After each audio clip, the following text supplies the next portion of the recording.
Slikar in likovni pedagog Lojze Kalinšek se še vedno redno udeležuje vsakovrstnih likovnih kolonij, simpozijev in srečanj doma ter v tujini. Tudi on si je kot velik umetnik v različnih naravnih okoljih obogatil ustvarjalen navdih.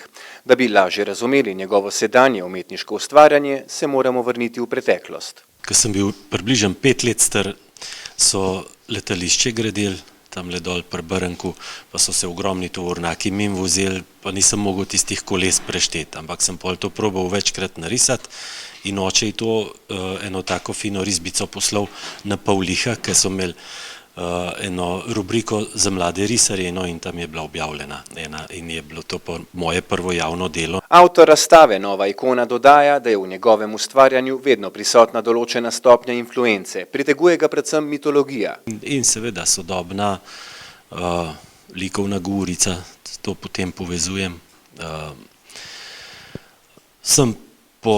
Recimo likovno sem zelo figuralno usmerjen, se pravi, povsod so figure, ki pa niso čistko samo portretnega značaja, ampak simbolno pač izražajo določene zgodbe, pripovedi, tako kot tudi tukaj na tej novi ikoni.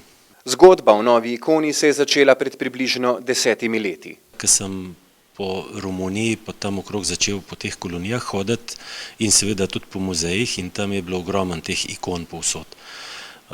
In tisto zlato, tisti način prikaza, tista energija, ki so jo skrivale vse oziroma izražale, tisto me je potegnil. Razstava v Mali galeriji in kleti Mestne hiše v Kranju zajema slike, kolaže ter asemblaže. Asemblaž pomeni, da na eno likovno delo površinsko, se pravi kot slika, da nalepimo različne materiale. To se pravi, da je kombinacija različnih materialov. To so na primer tkanina, les, kovina, karkoli.